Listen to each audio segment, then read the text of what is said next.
Like. Ready to go? And we're missing a couple counselors. I didn't hear from anyone that they were not attending, so.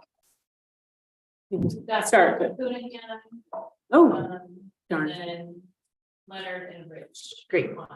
Neil's here. Who's on vacation? I know. I don't think he understands the word vacation.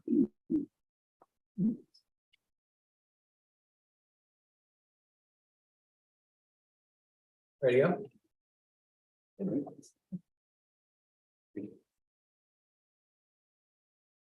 We all. Yep, Yes. you ready? All right. Counselor, can you hear, Counselor Coonihan, can you hear us? Great, Okay. thank you. On the city budget committee meeting to order. I don't have an agenda because I just got back today. Let's So, start with the introductions. now I do, introductions. I'm Grant Polson, city councilor and chair last year, we'll see what happens this year. And to my left, Rudy Kellner, good to be back here again with you all. Thanks for having me. Gary Reed. Joe Sheehan, unable. Megan Saunders, City Council. Abigail Elder, City Manager. Chris Antonetti, Finance Director. Kyle Burke. Doug Stepina, City Council. Paul Blackburn, Mayor. So we grab the audience. just introduction. And online. And online. Tim Coonihan, City Councilor. Next, for business is election of officers for this year. We need a chair and a vice chair. Any nominations? In the past, it was, in fact, that it was a non-city councillor who was the chair, it was a member, and then you, of course, have changed roles. So I don't know if that's, I've been thinking about that. Is it better to have a non-councillor chair, or does it not matter? Should we have Grant again? That's as far as I got. Does not matter to me, but I would. Do not mind if anyone would love to raise their hand. You are an outstanding chair, I have to say.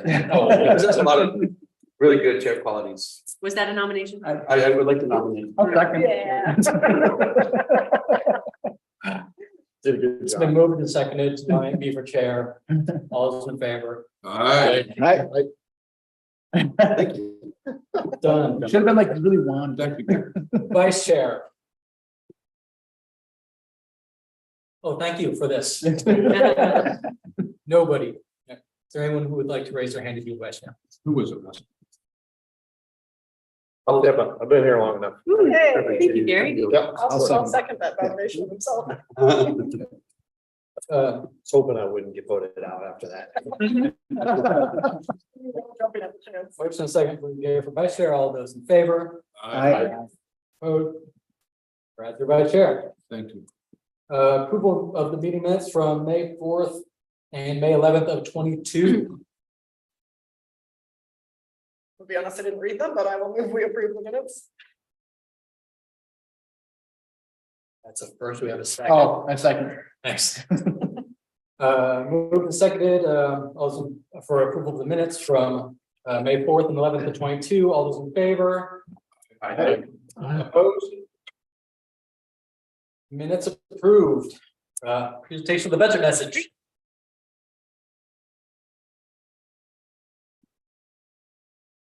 Thank you all. Stand back here, hopefully you wouldn't look at me, just look at the screen. That's my. Give me just a second to share my screen here.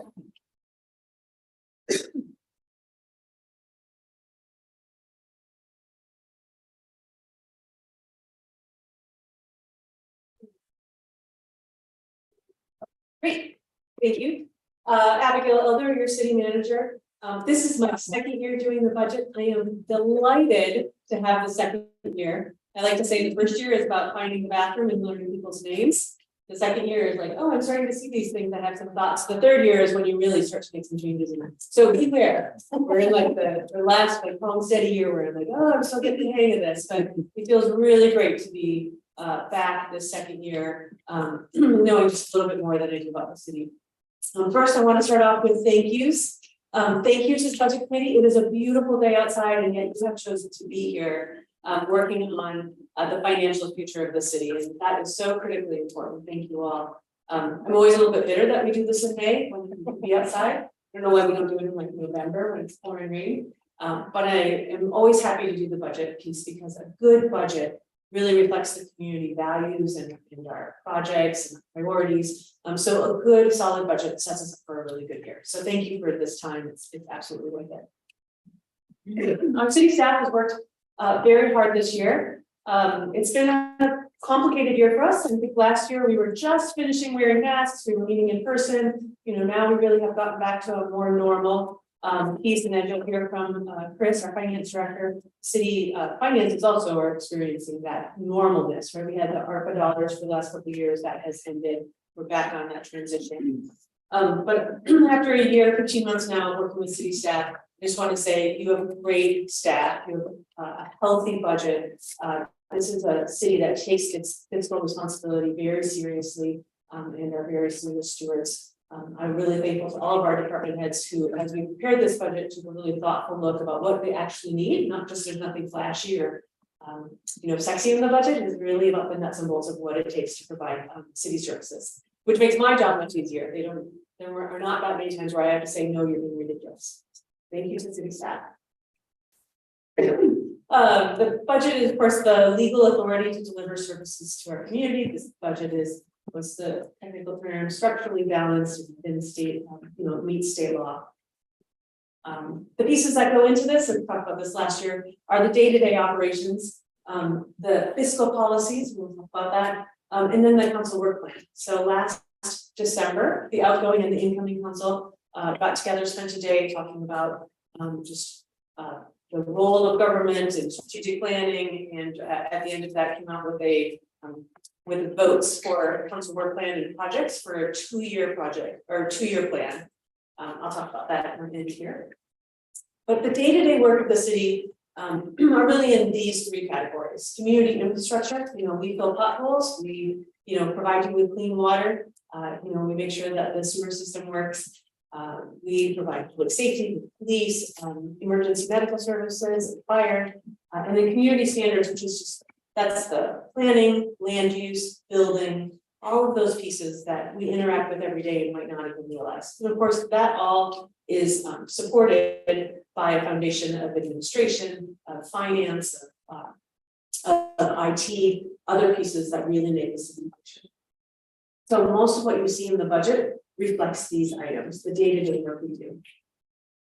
I wanted to touch on 4 topics that are notable, and they're in my budget message as well. The first one is, remember last year, we added a police officer. I think at the time I said, not promising more tickets, not promising more court cases. Instead, we were talking about the health and well-being of our officers. You might remember being so stretched, unable to take vacation or to attend trainings, really wanted to talk about that. And so when Chief Holstein next week, he's going to share some of the benefits we've seen of that position, and then also a little bit about the mental health supports and pieces that he and the department have been working on to really prioritize. However, the pinch point right now has been recognized that it's at the sergeant class. So we have 2 sergeants. So they rotate nights, like they never get to work a day. They're Army pairs. And they're stretched across the whole week. So between them and our chief and lieutenant, they're the leadership. So what Chief Holstein has proposed in my support is taking one of our current officer positions, turning that into a sergeant position. So it's not a new FTE, it's a relatively inexpensive change, but that is one of our personnel changes in here. So I wanted to highlight that for you.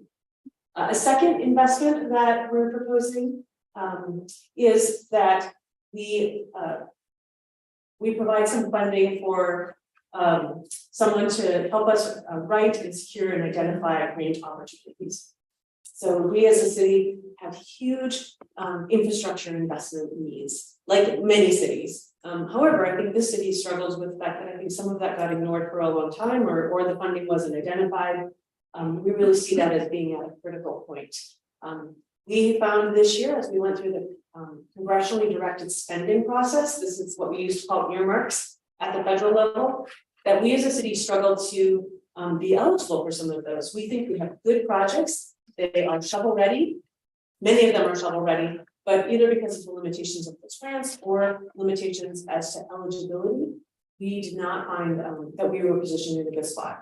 So Chris and I have talked with the department heads and think that that's an expertise we don't have on staff. And we really want to hire a firm or firms to help us secure infrastructure and other grants for housing and other services. So we'll talk more about that coming up, but want to know that that's something we want to try. We do it for a year, it doesn't work, we can think about other things, but I do think that's something that will be a good investment in over $1 million. Thirdly, back in November, we applied for a grant for a new firefighter position. We thought we would receive word in January. The latest we heard, we were supposed to hear by the end of April. I was like almost texting the fire chief at midnight on Sunday to say it's the end of April, what do we know? We still don't know anything. But because I'm an optimist, that position is in the budget. If the grant does not come through, we are not going to fund that position. The position's a little bit different than what we've done with fire in the past. Fighters traditionally in this organization work a rotating 56-hour shift. This would be a 40-hour shift that would work across either Monday through Friday, Tuesday through Saturday, something like that during the day, which is kind of the heaviest time for EMS, both from that's when people are mountain biking and get injured or they're on the river, but also that's when we do the most of the inter-facility transfers when ambulances drive people to Portland, so to Portland hospitals. And then finally, not in this budget, but it's important to bring up in the urban renewal budget, I am proposing an urban renewal administrator. This would be the first time we've used dollars from specifically for a 100% position, 100% funded position for urban renewal. I bring that up here because a lot of staff do a lot of work for urban renewal. So having someone who's dedicated to urban renewal would hopefully free up some of the city staff so that they can do a lot of that day-to-day or council project work that has been identified. For example, I know Dustin is in his office. He just did done a great job getting Heights streetscape to a point where the agency has made some decisions, but I also need him to do some planning work. So I only got one Dustin, he stretched really thinly, and so looking for urban renewal. Want to take a minute to talk about the city employees. As I said, super smart, dedicated, and I'm thankful to be working with them. If I were to characterize this last year, I would call it the year of turnover. Last summer, we were missing, we had 13 positions that were vacant out of a staff of 70. So more than 10% of our positions were open. I'd say the one saving grace of that is that it was spread throughout the city. It wasn't any one department that was like decimated, but it was very much a crunch. We lost experienced, smart employees, some to retirement, some to other places, some to relocation. But we've also welcomed some really great new staffers, and we're happy to have them here. This last year, we hired 2 department heads. Both took more than 9 months to hire. That would be Rich Rice, who's our public works director. He started in November, and then of course Chris Longinetti started with us in February. Probably the very worst time that a finance director could start. Welcome. You're already behind on the budget.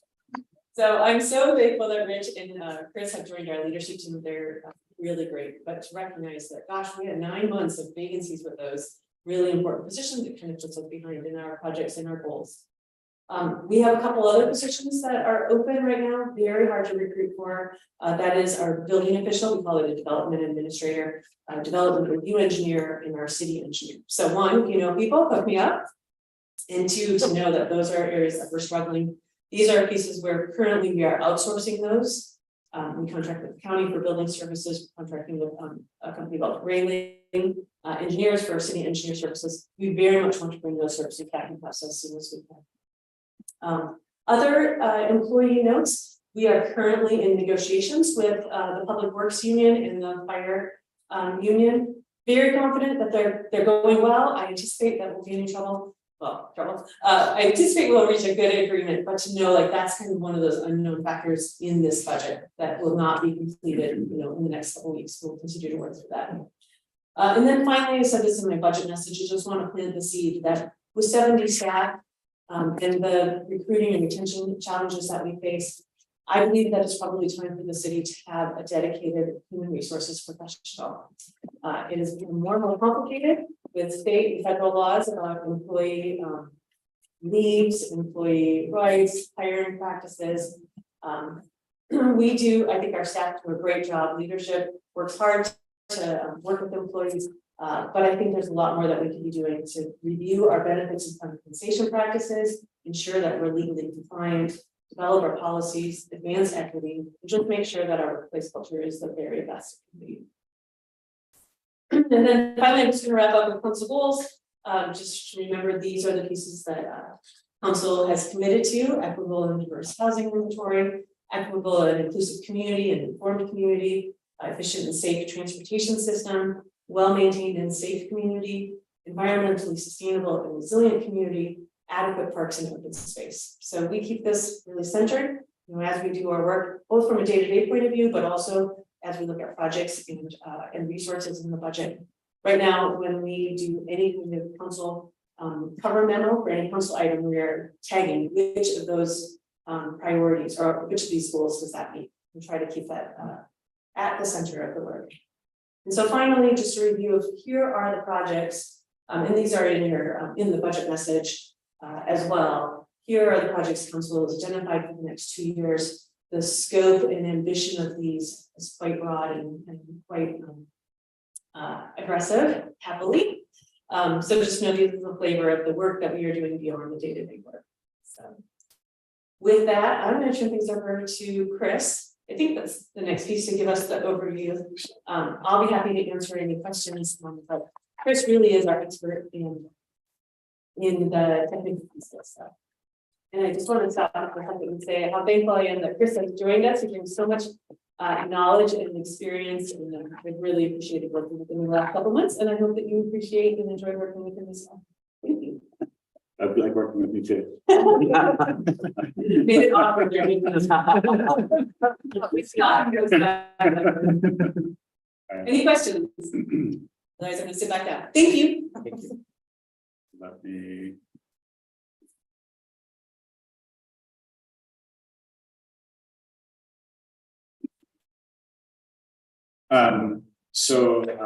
At this first budget meeting, it's the second budget meeting.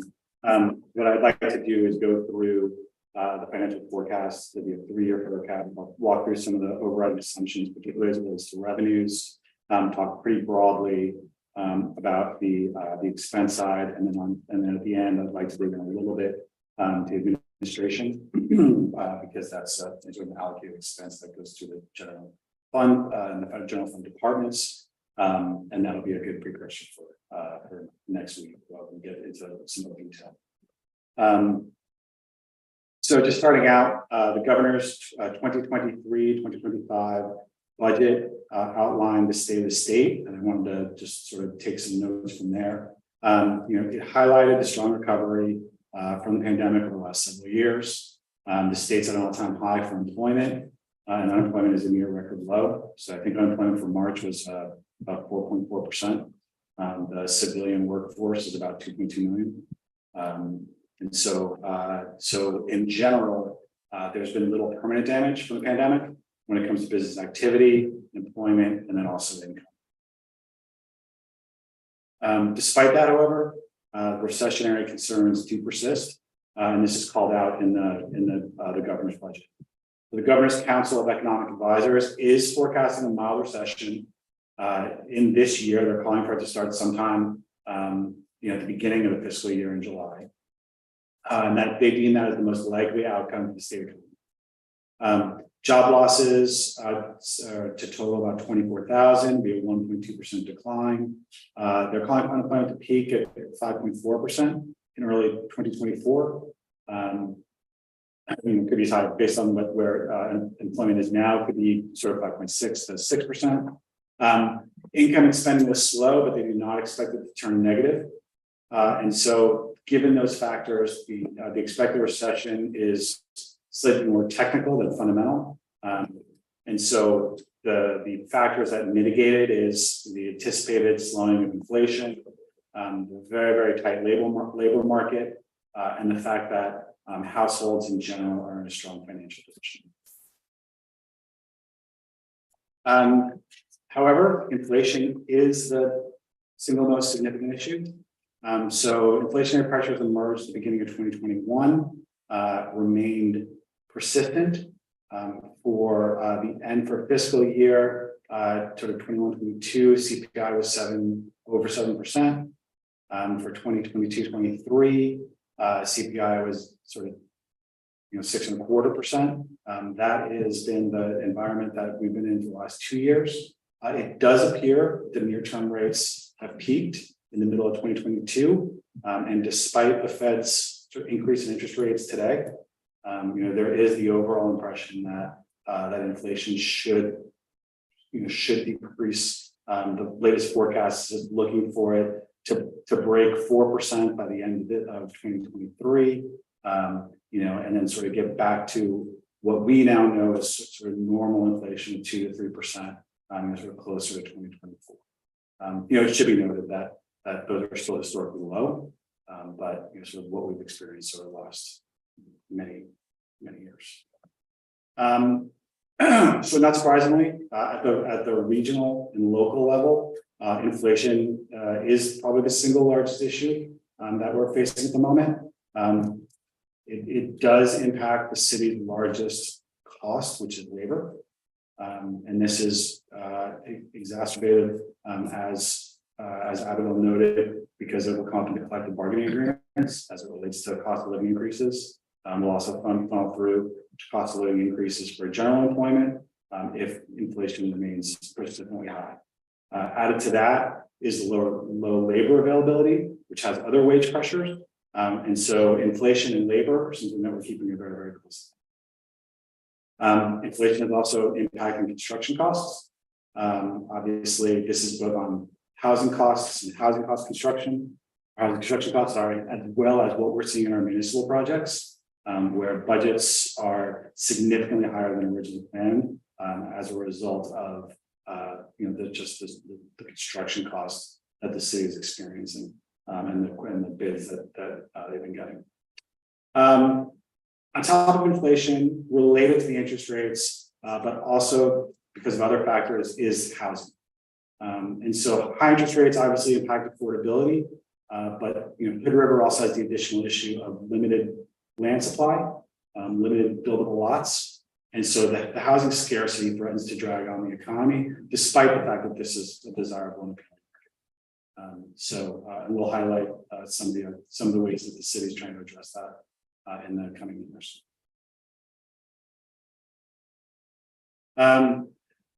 Long-term financial outlook, however, is very positive.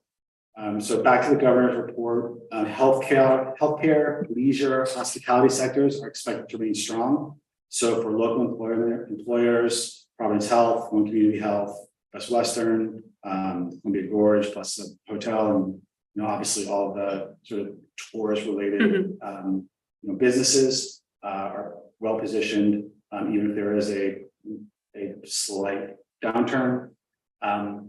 And the city is uniquely positioned in that a large portion of its revenue comes from lodging taxes, and lodging taxes are an excellent inflation hedge. So fiscal year 22, there was a 30% increase in lodging tax receipts. Obviously, that was a bounce back from COVID. However, in this current fiscal year, there's another projected 9% increase, and that's a result of sort of real RevPAR growth. And hospitality is expected to exhibit additional RevPAR growth this coming year. So that will not quite hit what the inflation is, but expected to pace more than some of the other revenues that we'll talk about. And on the housing side, the West Side Urban Renewal District is expected to be formed. This would provide significant housing inventory.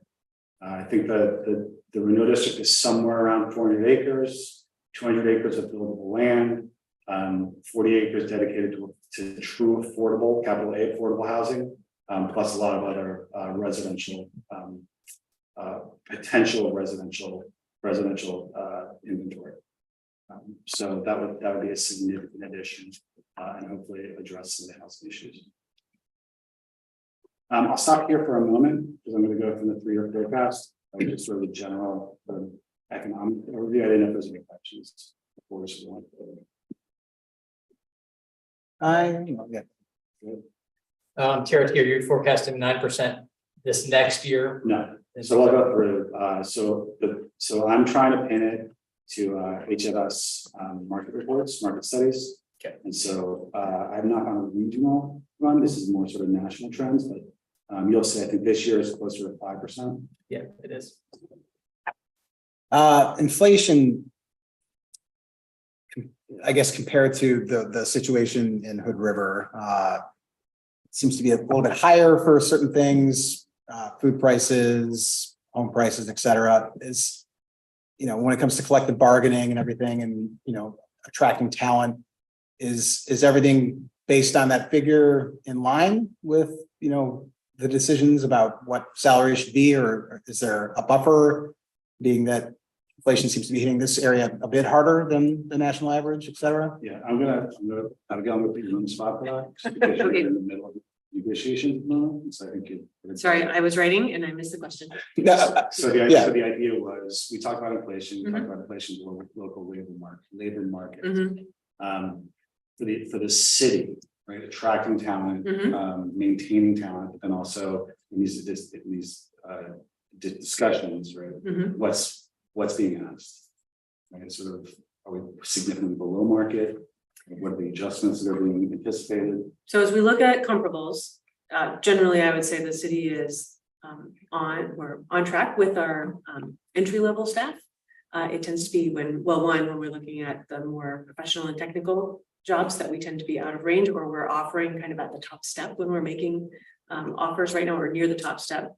And then I'd say we also with our less technical, you know, more frontline office staff and public worker staff, we are doing well. Like those recruitments are, we're being able to offer people kind of early in the scale and getting good candidate pools. So, like I say, we're kind of early in our union negotiations, so I'm not exactly sure where those are going to land. But as we look at comparables, we do well in the beginning. It's just as we, you know, like when somebody's been here 10 years, which I think last year you might remember. We talked a little bit about the years like 3 to 7 is when we tend to lose staff, right? They've gotten good experience, and now as people are in their phase of life where maybe they're thinking about settling down and having a family, that tends to be where we lose folks. You know, folks come in eager, but as they look at the reality of like trying to buy a house and settle here, that's sometimes when we lose staff. So that becomes a real pinch point for us. Gotcha. And generally speaking, just I know sometimes a collective bargaining goes into this, but is year over year CPI what the basis for salary increases is? So in the last couple of years, we have 3 unions, and they've all kind of taken a different tack. The police union had negotiated. They're not in negotiations this year. They will be next year. They negotiated 2.5% for each of the 3 years of their contract. So they are in this very steady piece. Fire in their previous contract was the CPI between 2 and 4. So they received a 4% COLA last year. And then I think Public Works, actually their contract had expired, but because we've had so many changes in both city manager and Public Works, they did just a wage reopener last year, and they were at 5%. And do you think just because of the higher inflation rates that, as you know, I do not want to you speculate. know what I mean? This Okay. is a public meeting. I love my union members, but they are watching, and I would not want. Yeah, sure. Yeah, I'm not sure if that's something that's thought of in terms of, you know, what salaries. Absolutely, yeah. Okay. Yeah, they are definitely watching the.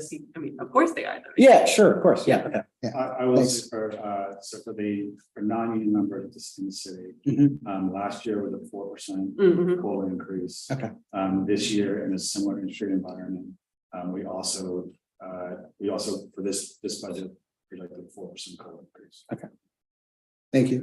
Yeah, definitely watching what other cities are doing right now, cities around us as they are making those decisions as well. Anything else? Thank you for the question. Thank you. Great. Okay, so jumping into the forecast, start with the general fund revenues and transfers. So the general fund forecast is for approximately 10.7 million in general fund receipts for fiscal year 2024. As many of you are familiar with, there are 5 major revenue sources that typically represent over 75% of the city's unrestricted revenue. Those are property taxes at a little over 30%, lodging taxes at a little over 20%, franchise fees, and if you include the utility portion of the franchise fees, about 14%, and then ambulance billing and parking are respectively around 8 to 9%. So those 5 sources are the largest five revenue sources for the city and the city's unrestricted revenues. So jumping into the 3-year revenue forecast. So for the current fiscal year 23, we're projecting around $11.2 million general fund receipts. It should be noted that this includes $866,000 of COVID relief funds. So in this particular fiscal year, you've had a return to sort of normal revenue receipts, but then in addition is the remainder of the ARPA funds. So as we look forward to the next fiscal year, the fiscal year 24, there's a slight reduction to $10.7 million in gross receipts. This is closer to what was experienced in fiscal year 22. Again, the big difference is that the ARPA funds have been eliminated. But again, other revenues are still increasing. As we move forward to 2025, let's see that there's a pretty significant jump to 11.3 million. There's a couple things that are driving this. First is the return of the waterfront properties to the assessed property inventory.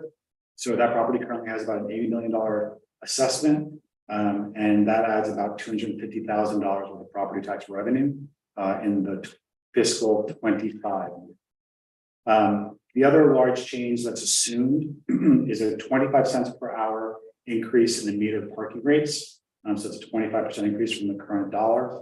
I think the last increase was 2016. So the impact of that change is an extra about $175,000. So collectively, the property tax, the waterfront assessment coming back to the property rolls, and the increase in the parking fee adds about $400,000 of revenue to the general fund. And then in fiscal year 2026, return to a more traditional 3% general revenue increase. Sort of driven by just property taxes, TLT, just other sort of revenue receipts. There's no one-time impacts that are projected in fiscal 2026.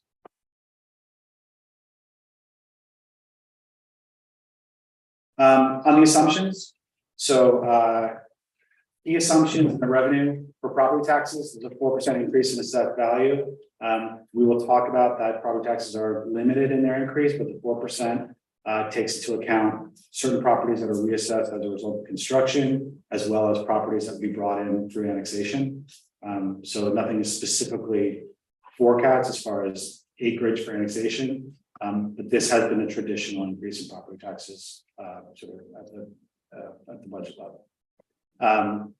The waterfront URA increment we talked about that hits the budget in fiscal year 25. It's $250,000 roughly in tax revenue because of the addition of $85 million in excess assessment. The lodging tax assumptions that we talked about. So fiscal year 24, we're assuming a 5% increase. That steps down 4.5% for fiscal 25 and 3.5% for fiscal 26.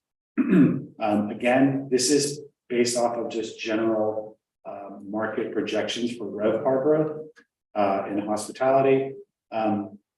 The other issue here, or the other factor that could push this a little further would be if there's significant inventory additions. So I believe there's going to be 70 units that are being added downtown, and there are plans for additional expansions out by the Columbia Gorge Hotel. So increase in inventory could potentially push this higher than the current single rates. And then we talk about parking revenue.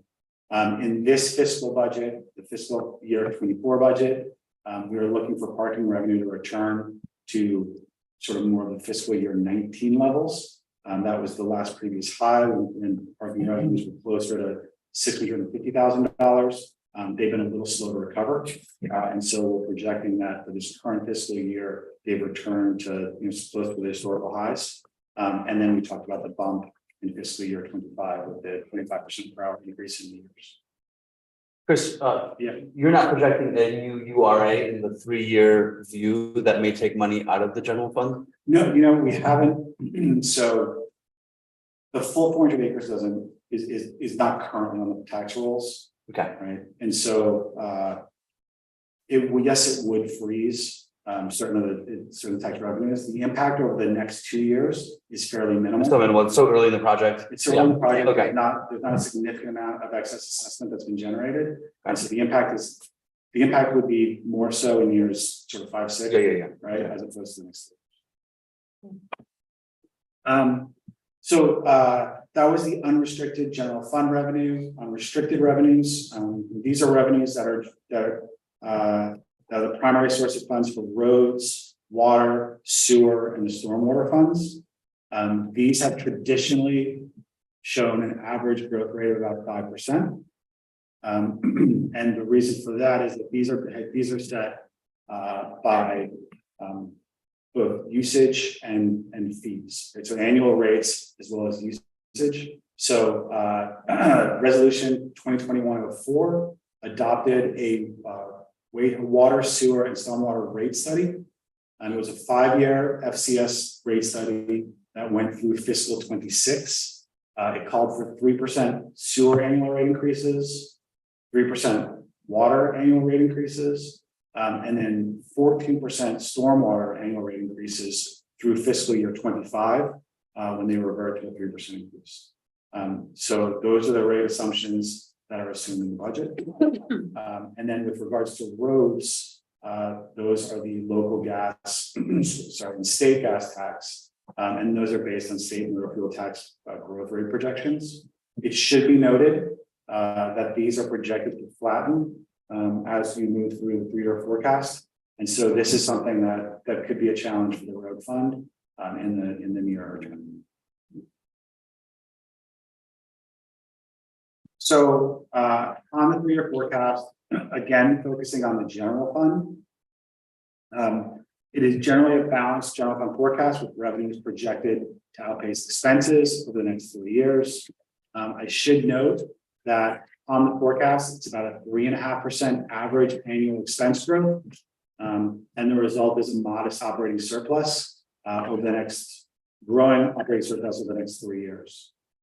We project that the fiscal 24 budget begins with a general fund opening balance of about 4.8 million. So that slowly grows to over 5 during this forecast period. However, the trajectory of labor costs are probably the single most critical factor here. And so again, if there is some sort of significant push on labor costs, inflation sort of forces higher total increases. Labor is about 66% of the general fund operating expenses. And so significant changes on labor sort of changes the trajectory of this growth. So as we talk about labor, for fiscal year 24, the city is forecast to carry 72.8 FTE. We discussed that that's the increase as a result of adding an additional firefighter. And the total personnel cost is about 10.8 million. We talked about the impact of employment on the general fund. Personnel services are about 50% of all operating expenses citywide.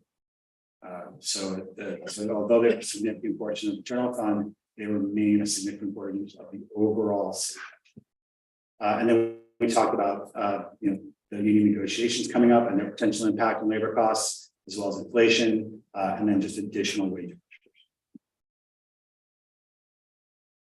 pressures. So debt is a regular part of municipal operations. In Oregon, it is subject to a statutory limit of 3% of the real market value. I just want to make a quick note that that's real market value as opposed to assessed value. And so this is very, very different with regards to the property assessed tax rolls. This is the true real market value. So you can see that the green line, which sort of indicates the debt limit, has a pretty significant increase, as a result of the increase in property value. So there is the city currently has a debt limit of about $80 million. There's about $16 million outstanding. So there is significant capacity for debt. As Abigail referenced in the budget message, in addition to a bond strategy, I think the idea for this year is to really come up with a real debt strategy. There is significant need for infrastructure improvements, right? There are other initiatives that want to be achieved. There is capacity for debt. What level is appropriate? What type of debt should be taken on? Working on general obligation bonds versus revenue bonds versus just other debt. Again, given that there is capacity for debt, doesn't mean we want to blindly take on additional, but it is nice that there is the ability to come up with And that's gonna be kind of contemplated over the next 8 to 10 months and be a subject of discussion in the next budget cycle. Yeah. Is that the idea? absolutely. Is this typical that a city has the contrast in their debt limit and their actual debt, that we're that different?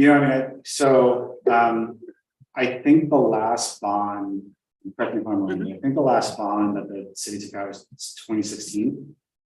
So it's been steadily paying down debt.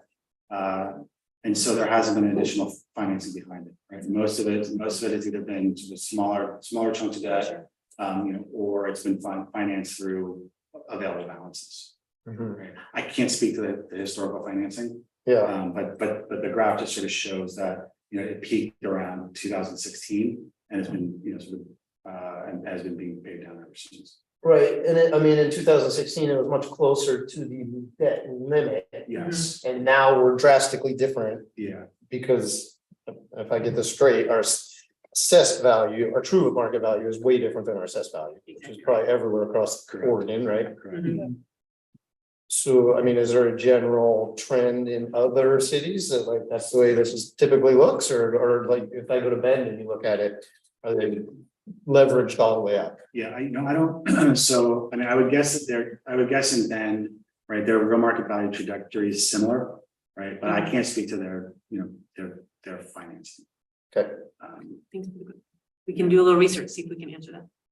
Yeah, and I think that I did hear a horror story when we were founding the library. We went and looked at the Bend Library, and during the 2008 recession, Bend was such a high amplitude that their RMV actually went below the assessed, and it broke all the formulas. It was bad. So things do happen. Yeah. And I see you want to stay below it, but we're like well below it. Well, I think that's the idea too, is that, there is this idea, and we'll talk about it in here. We would like in this fiscal budget to either have like a bond or a debt consultant.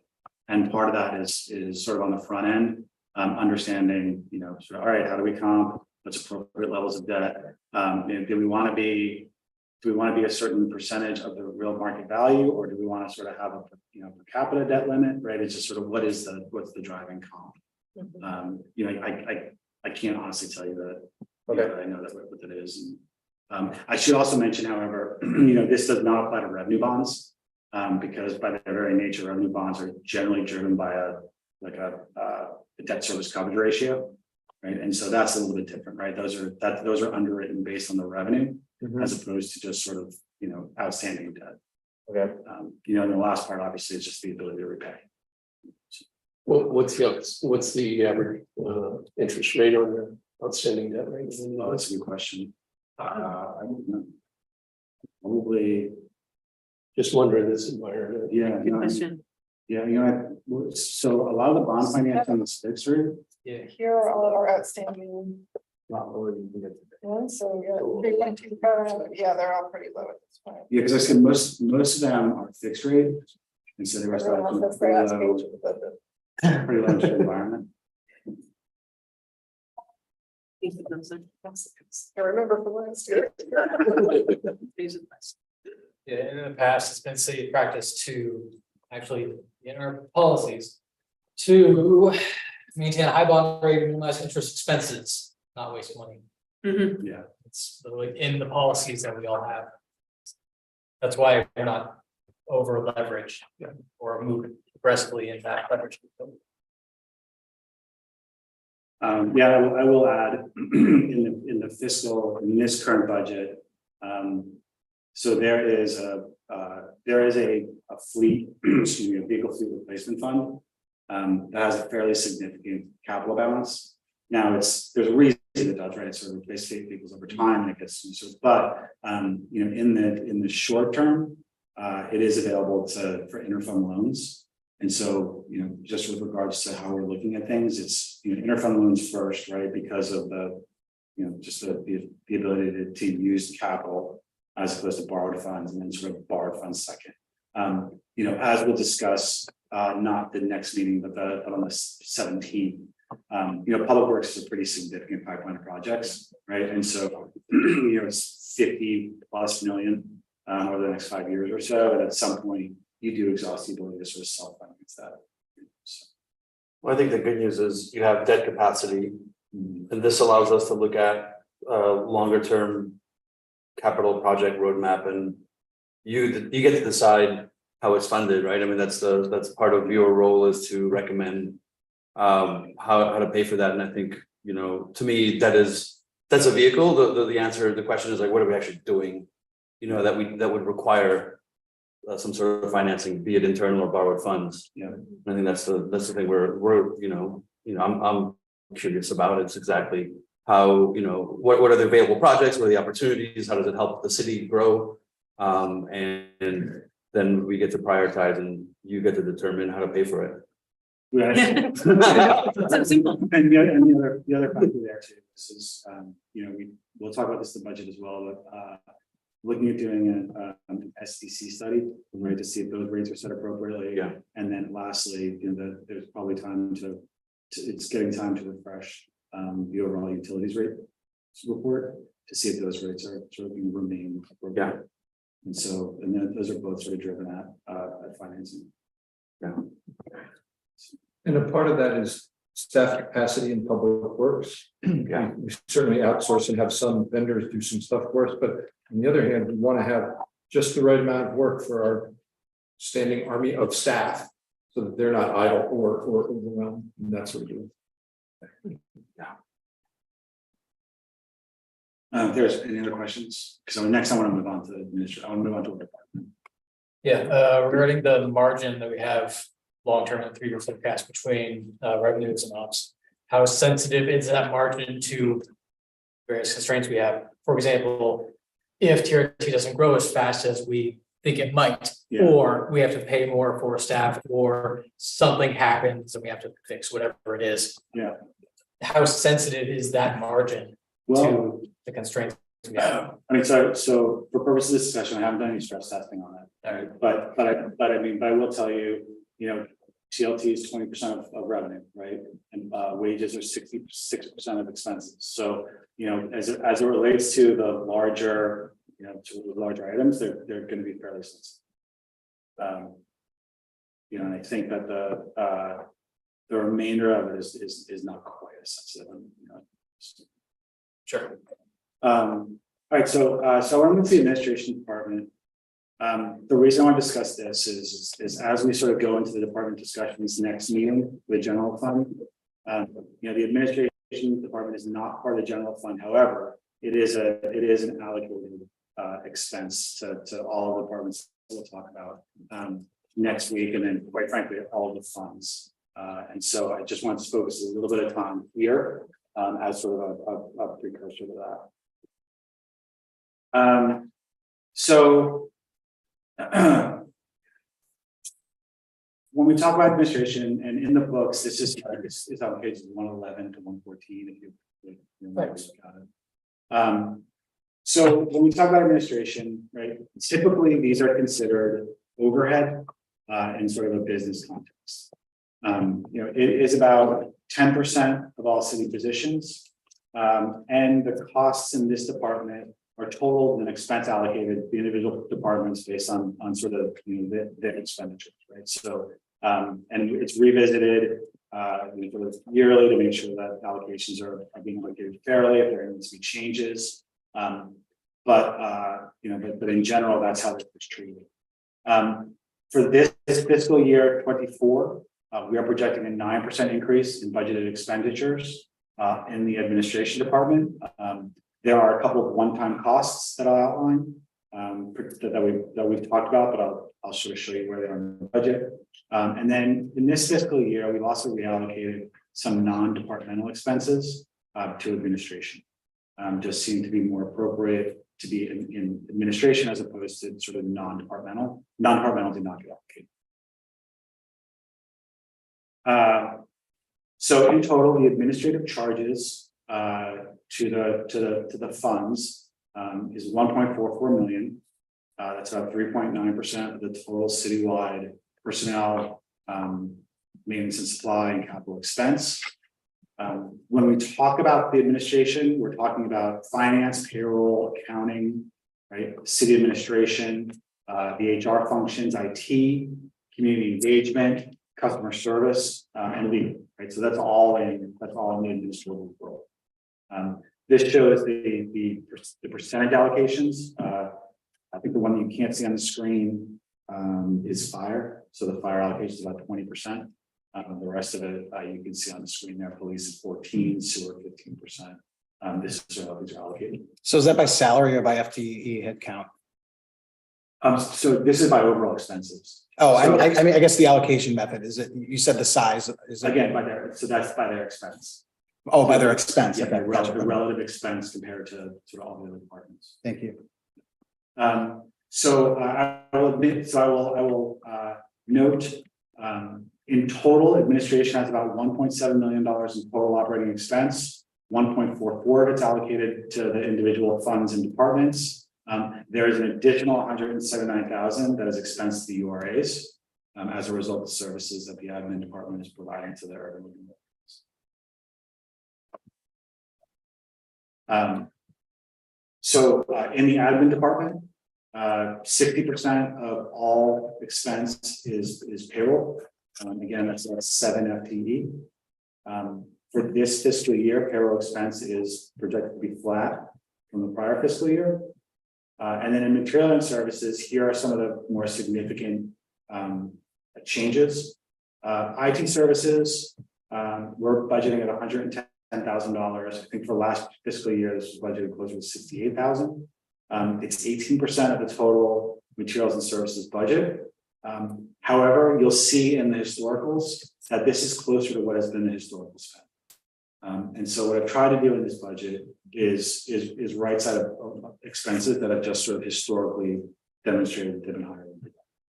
And so this is one of those instances where the IT budget has been right sized to the historical spend, you know, as opposed to really projecting any sort of increase in services.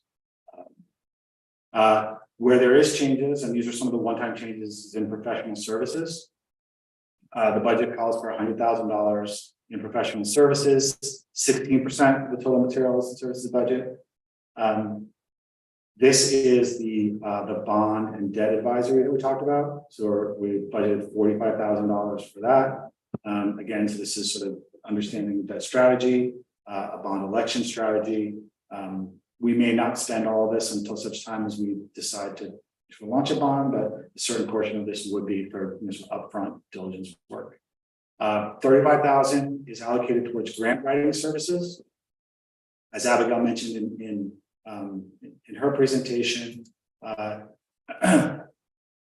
there's a need internally for grant writing at both the local as well as the federal level. And so at the federal level, it's really understanding what's available. You know, that it changes, requirements change, you know, as allocations hit their expiration date, the requirements change, right? And being able to work with someone who really understands that dynamic is important. The other part of it is the actual grant writing capability, right? And it's you know, again, my experience with it is it's a little bit more art than science. You know, it's sort of how are things presented, right? What are the sort of the way that's presented and what's focused on. And so, you know, why I think we do a very, very good job of blocking and tackling, you know, for getting grants in, the expertise and the art of it is something that we really could benefit from. And so, this expenditure is in here with the idea of trying to understand those resources, with the idea that we would get some actual grant dollars. Does that include hunting for grants? It would include, yeah, absolutely. I'm a big fan of that, just a little, like a side note, especially as it relates to the debt issue, like above it, right? I mean, we have a large number of like significant infrastructure projects we're looking at over the next 5 years. We kind of all know what they are. And there's a lot of money out there, both state and federal, with respect to infrastructure funding. So to me, I guess we develop a longer term, like what are we going to do? That this is part of the how do we pay for it, and hopefully it's some of it is other people's money that we can get access to and not have to finance ourselves or spend out of operating flow. Yeah, great. So that's, to me, that makes a ton of sense strategically to approach these two, I think, quickly. Yeah. Thank you. I'll add the last of it. There's $25 in professional services, that's translation services and just other stuff. And so that's more of a historical spend. It's not changed in the budget. I just want to call it out because it's a significant line item, is legal services. $85,000, about 14% of the materials and services budget. It's kept a little bit higher here because there are the ongoing negotiations with the unions. And so this is probably going to be a heavier legal spend year than typical. And so we've included it in the budget. And then again, you can't see this, but the other sort of categories that are significant, again, there aren't really changes here, but contract services, and these are existing ongoing contracts that are run through admin. That's about 8% of material and services budget. Insurance, 5%, janitorial and utilities, 7%, and then phone and internet, 5%. So those are the larger categories. So my sense is that overall administration seemed pretty frugal spend based on the comments of nimble staff. Do you have a measure of efficiency, with like cities that kind of gives you a gauge of we're doing enough or we're not doing enough? Let me see on a second. I think that from the perspective is, particularly given my sort of tenure, right, which is limited. And I have been looking at just what I've done in the last years, right? And is it so removed for the one-time expenses, right? Are we sort of being as frugal as possible, right? Keeping payroll flat. That was sort of a significant, right? That was a significant sort of win for this fiscal year.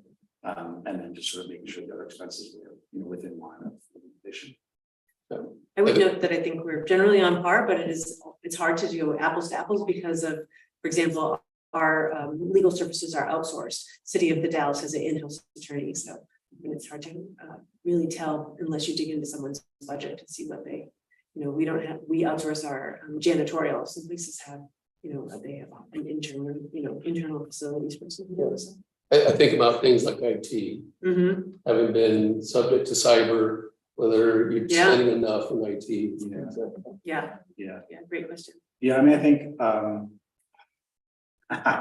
if our IT was here, they'd probably say they want more spend there for sure. I think that, but what we're trying to do is make sure that we're at least focusing on sort of correct things, right? So, are we doing self-testing, right, to make sure that we're vulnerabilities, right? Sort of security. Should we be trying to migrate as much to the cloud as possible for things along those lines? But yeah, it's definitely a challenge. Two really interesting parts of that, I think, are the urban renewal. We're pretty active in urban renewal. We do a lot of stuff. It's been a great tool for us. And some of that's going to kind of end up in this area because managing and coordinating that is something that a less active urban renewal city wouldn't have the cost, wouldn't be having the benefit, but in this case it shows up in the cost. And the other is the huge tourism impact in our town. Should we be dividing by residents or dividing by weekend population in August? It's just hard to figure out the correct denominator. So I think it's a great question, but it's hard to figure out what's the right apple to compare to. Yep. I agree with that. So I will sort of conclude here with, there is a document that is sort of the financial principles for the city. That's resolution 2020-07. So this is the city's financial policy resolution. There is a copy of it in the budget book. In general, it is sort of what we try to do from a principal perspective with the budget, right? So for example, the first part is that the general fund will maintain ending balances equal to 3 months of operating expenditures. So it defines what the reserve should be from the general fund. So that translates to about $2.6 million. This is so we looked at a budget that's structurally balanced, right? Doesn't spend more on revenues. Doesn't spend more on ongoing expenses than it takes in on revenues.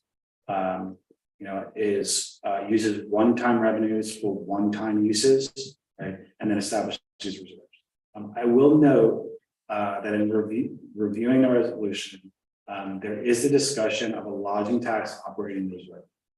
So this resolution is, excuse me, this resolution is an April 2020 document. So it was a reaction to the lodging shutdown. And my best guess, this sort of interpretation, there isn't anything in the discussions that we were able to glean from, but the idea being is that with TLT, 20% of the general revenues, right, is it prudent to have an operating reserve, right? So sort of future, sort of any future incidents.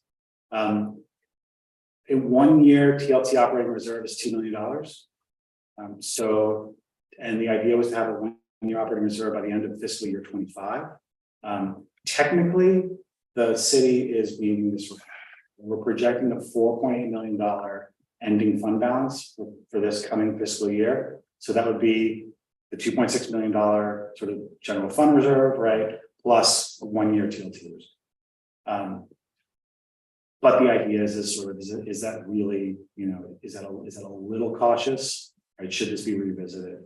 And so I think this might be something that we'd like to address in a discussion with council, as far as, sort of has the general thinking changed with regards to how large this reserve should be, sort of, should it exist in some form or format, or it's in a different level.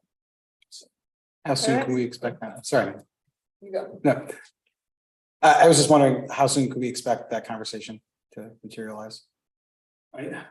Being as the budget functionally meets that reserve, I wasn't going to do it as part of this budget process. Probably will address it, if not when we discuss the sort of changes to the existing fiscal year budget, or soon thereafter. My thought was to do it in the late summer, early fall, so that it could help inform any of the council work plan priorities. And help us get ready for next year, which is a fairly routine. Every couple of years, it's good to visit this resolution. Does it still stand where we need to be? I'm sorry, Councilor, you go. Something very stupid, but can you explain the difference between the ending balance reserve and an operating reserve? Functionally the same, right? So the guideline in the resolution is that the ending fund balance should have a functional operating reserve of 3 months of general fund expenses, right? But it doesn't sequester it as a separate bank account or a separate operating reserve. It just holds it as an ending fund balance. So it holds it as cash, but it doesn't require that it be set in a separate operating reserve account. Okay, but the second one is in a separate account? Well, it discusses an operating, it doesn't dictate whether it's an account, but it does call it as a separate operating reserve. And so traditionally, that's would have been a separate account. You have a misspelling up there, right? It should be N, not end. Will maintain Ending balance. So it's one thing. It's not multiple things. correct. Yeah, thank you. Yeah, Right. yeah. I think that's the confusing part. Yeah, thank you. I said the last thing to address in the resolution is some other allocations. We talked about admin expenses being allocated. There is a fleet replacement reserve that gets allocated to the departments based on what their contributions are, based on their expected vehicle replacements. And then there are long-term liability charges, whether it be a PERS reserve or compensated absences reserve, that again are also reserved for and then charged to individual departments. And that comes out of this resolution. One of my favorite war stories just before I came on council in 2004 was the city was putting on the ballot a bond to buy a police car. Because like the finances were in such a wreck that they couldn't, like, not only did they not have like a fleet replacement plan, they were like, whoops, it's old, we better put a bond. Like, so good job, Embarrassing. us. This is generally why it's good to be conservative for us. So just expectation of the calendar. So next week, 6 o'clock, is general fund departments, police, fire, planning, municipal court. We are also going to do the presentation from the building department. The planning this year is taking over supervision of the building department. And so even though it's a separate fund, we'll do it as part of this discussion. And then the week after, not later than 7, because it'll be it's sort of after the urban renewal area budget, will be public works, and then the other internal services funds. We'll also cover public comments and questions, and then hopefully final deliberations. I will mention,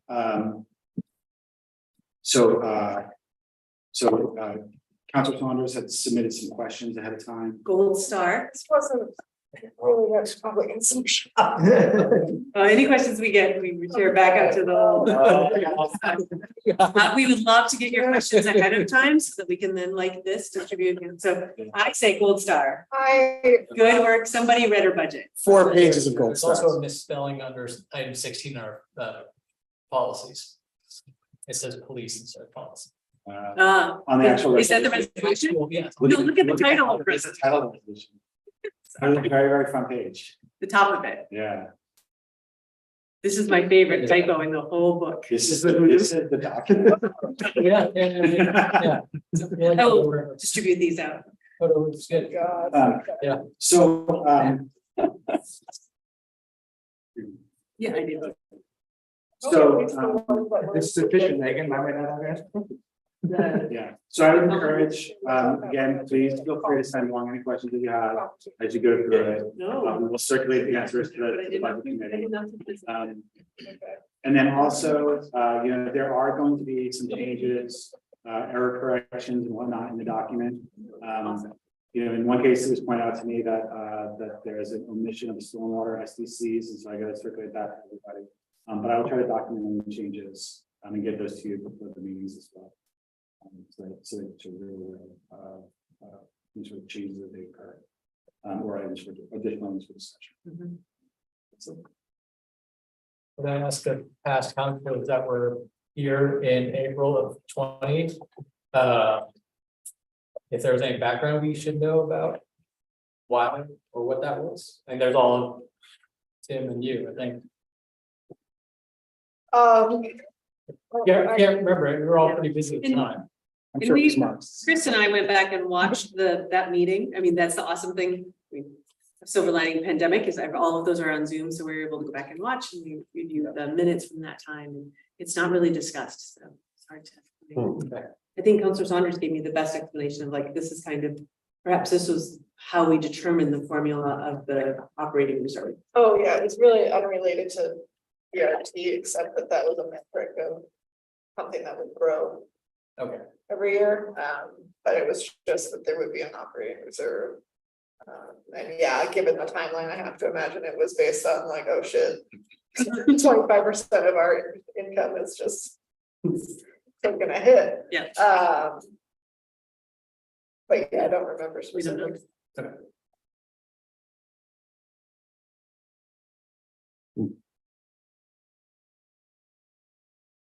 Anything else for today? I will, as Chris noted, there, we will probably bring you some things coming forward. I think Columbia Area Transit has an ask that came too late to put in the budget, so Oh. we can bring that to you. And I think that the city recorder has already sent you a letter that we received from the Energy Council, which is already in the budget, but Yes, you're right, not the same amount. So there are some small pieces that we'll bring forward Yeah, and for your then, consideration. I think. I discussed in the beginning of the book, you'll see some more significant additions, right, or sort of things that are for discussion. This summary of what those larger items are. And then obviously we'll discuss those at the department level. I mean, to me, this seems like a back to normal budget. Right, like that's the kind of overall feeling I get, right? It's- Well, I mean, the other thing is again, sort of a product of when I started, really tried to not make significant changes. Just try to just focus on putting together a budget. Yeah,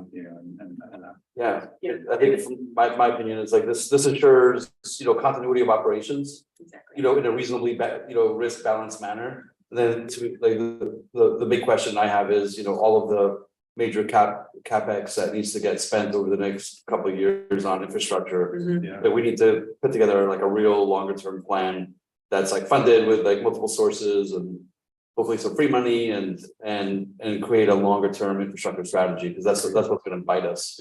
It's like, you have no hope of covering that, Yeah. in a scope of an $11 million budget, right? On an Absolutely. annual basis, it's like, it's fruitless, so. and some of the things that we're trying to do to outside the budget process to address that. So part of my background is real estate finance and development. Yeah. And so I've seen sort of firsthand, when budgets sort of go sideways, right, just the significant impacts they can have. And so because all the money goes towards these projects, right? And so one of the things that we're working on with Haley and Public Works is really to dig into these budgets. To make sure that we have some functional budgets with strong contingencies, right? Paired with sources and uses, right? So that we can revisit regularly and update. And so there's a certain aspect of that as well, which is I've been thinking about what Gary said, that given that debt opportunity, or however we want to look at that, how do we decide how much we would want to lean in? Like, could we borrow a bunch of money and catch up on a bunch of stuff, or is that too much exposure? I certainly don't know how to decide that, but it seems like we at least have the opportunity to decide that. Yeah, I would say that, my questions for a consultant, will be, how should we look at revenue bonds versus general obligation, right? And sort of, how should we look at, sort of interfund loans, as opposed to outside debt and whatnot. Right? Because now it's a little bit of a double-edged sword, right? Because if you're talking about a bond issuance, then that really sort of that opens up the entire sort of public part of it, right? The vote and that sort of that aspect of it. Right. But from a risk perspective, it's significantly less risky because it's tied to revenue, right? And so there's an implicit form of repayment. General obligation bonds are general obligation, right? It's the sort of full faith and credit of the city, and so it's a little bit riskier. And so understanding from a municipal level how to look at that, is something that I'm pretty eager to start. I mentioned the other piece that when we think about bonds is as the urban renewal agency starts working on West Side, and also the Heights, how aggressive do you want to be? Do you want to actually do, TIF funded bonds or other early revenue before the TIF dollars come in, right? Do you want to be aggressive about creating infrastructure in the urban renewal district, or do you want to wait until the funding comes in and then do pieces? So that doesn't affect the city's general fund. That's the agency, and yet they're very closely related. So I think bringing in a consultant who can provide some context for what bond strategies other cities have used and help us look at that bigger picture will be really important. That's it's non-ominous. Non-ominous thunder. No, that's exciting. We're like for Liberty Vault. It's a sign. Yes. My phone's beeping, they're shaking a lot, and it's just people saying, "Did you hear the thunder?" It's like, it's such an Oregon thing. Yeah. I got just text messages about are blowing up about, oh, there's thunder. It's just such an Oregon thing. Yeah. You have exciting friends. Did you hear that? Yeah. Anything else on today's agenda? I think that's good. Tim, have any questions? Is he still online? He doesn't have anything. He's- Yep, shaking them. Good. All right. Anything else from anybody? Nope, calling me recess. Thank you all so much. Thank you. See you next Monday. In the meantime, feel free to send us questions.